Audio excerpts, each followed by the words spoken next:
Do y'all remember those pink pussy hats from 2016, 2017? What do you think of them? Did you knit one? Did you think they were awesome? Did you wear one to the Women's March? Did you think they were performative and cringe? Were they an important symbol of women's rights and resistance, or were they something entirely useless that normie libs wore and made, and that was the beginning and end of their activism? Because I got into it with somebody on Blue Sky over this exact topic the other day. And I want to talk about it, not just to air drama and bitch about it, but actually to use this conversation for something productive, because I am once again seeing this claim that craftivism is pointless and knit-ins don't do anything. Knitting is not real resistance. And I have a lot to say to those people, but also I think that there is a really good conversation here. As a permaculture person, I'm always looking at how the problem can be the solution, how we don't waste any interaction or any effort.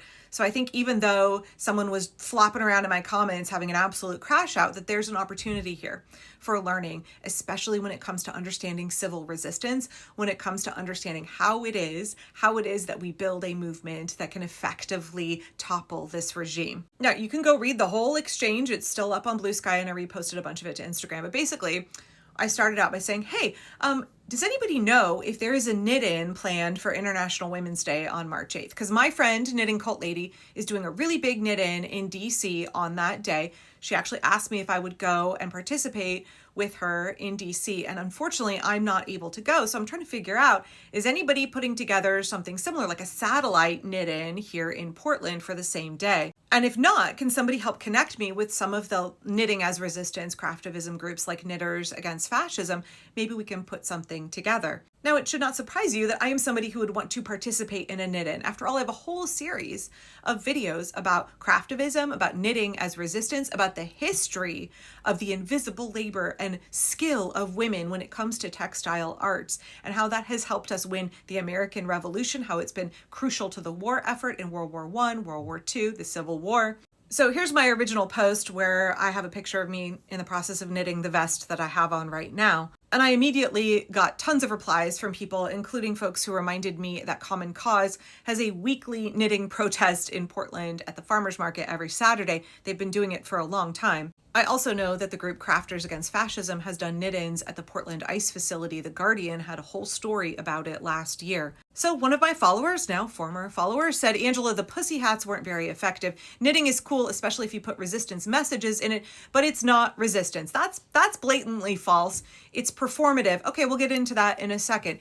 It's only actually effective if you're a spy and putting messages in or something. Otherwise, it's a hobby, and the pussy hats were just silly. So while Hope's statement was just riddled with errors and I could have just come in with a big fat smackdown, I was like, no.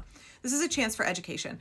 This is a chance for us to talk about effective civil resistance and some of the different facets of what that looks like, and correct people's misunderstanding and misunderstandings that can be really harmful, that can be really detrimental to our organizing efforts. So in a series of subsequent posts, I took the time to gentle parent and try and educate around this issue. And I think this will end up probably being a longer series, 2 or 3 videos, because I have a lot to say on this topic. There's so much that's good here, right? There's so much conceptually that I think we can miss when we make statements like the pink pussy hats were silly and pointless. Hobbies like knitting aren't really part of resistance. So Hope brought up the pink pussy hats and made her assertion that they are silly and pointless and performative in response to me saying hey, can we do a knit-in here in Portland as a legitimate form of protest? Although it's much more than that, and I'll get into that in a little bit. Craftivism, knit-ins are far more than just a protest, just like pink pussy hats were far more than just a hat. But I think that she likely may have brought up that reference because there is a new hat pattern, a new symbol that is emerging and being embraced by knitters when it comes to the resistance against ICE, and in particular, the resistance efforts in Minnesota. So the symbol that is really catching fire here is this red Norwegian hat. The Guardian recently did a piece on it. I saw NPR has a piece out on it as well. Basically, these red Norwegian hats were knitted and worn as a symbol of resistance against the Nazis in World War II. So a yarn shop in Minnesota said, hey, let's embrace this traditional symbol of resistance, put together our own pattern, slap it up on Ravelry, ask $5 for it, donate all of the proceeds to resistance efforts in Minnesota, And it spread like wildfire. Knitters were like, oh yeah, I'll give $5. I mean, I bought the pattern. I don't have any red yarn. I've actually got to go buy some, but I did buy the pattern. Now, I said in this post that knitters around the world have raised over $300,000 for the resistance effort in Minnesota. The updated number, y'all, $650,000. Obviously, craftivism is a fantastic way to fundraise for a resistance movement, but there's so much more to it than that. And so many things about craftivism as legitimate resistance, I think, elude a lot of people, which is why I felt it was so important to have this conversation. So along with fundraising, I put together a list of 10 total things that I felt were important to cover on this subject, which obviously you can see why I'm going to need to break it into multiple videos. But let's get back to the pink pussy hats here, because I think that these Norwegian hats triggered whatever Hope's feelings were around the pink pussy hats, and I know that those feelings are not unique. I mean, let's set aside the fact that in response to me talking about knit-ins and craftivism, Hope said that I'm a government psyop. But this whole premise that you think you're doing something important by participating in craftivism, but really it's a waste of your time and resources, that could not be further from the truth. Because you see, I used to think very similarly to Hope. I said here in response to this commenter, people love to shit on the pink hats while failing to recognize that for hundreds of thousands, it was their very first engagement with any kind of social protest. We meet folks where they're at, we help them level up to bigger actions. We applaud early efforts and guide people to the next step. I went on to say, I texted a friend about this earlier this evening. I was too self-righteous to make a pink pussy hat.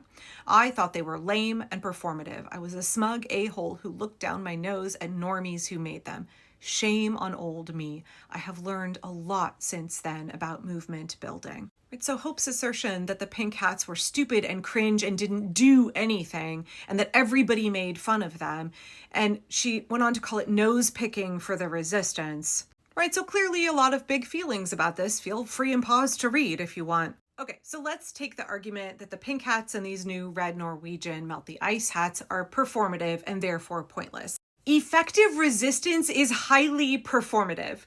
It's highly performative. Bad Bunny's halftime show last night should have taught you that if you didn't already know it.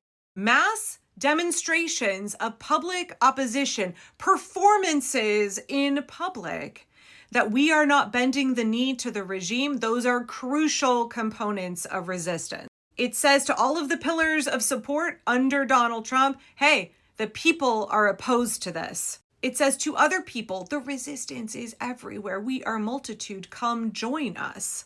Pretend like performative gestures don't matter and are not a key component of resistance. Like you don't understand how to build a successful resistance movement if you think that.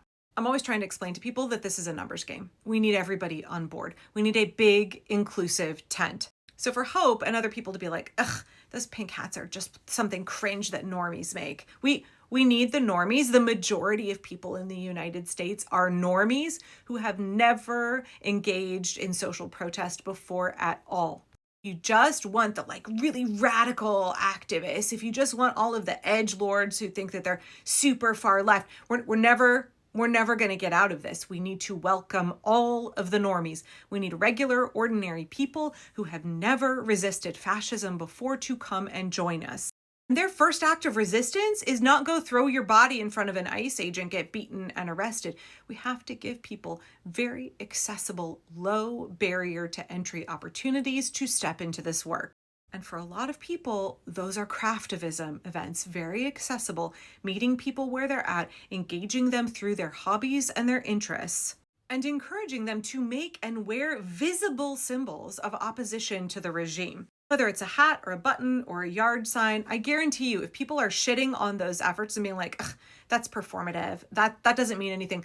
The people who are saying that are folks who live in protected blue communities. For folks in deeply red parts of the United States, having a button that says immigrants welcome here, wearing a red hat, having a yard sign, that's a real risk. That is a real act of resistance. Public demonstrations of opposition, of refusing to comply with fascism, those are so important.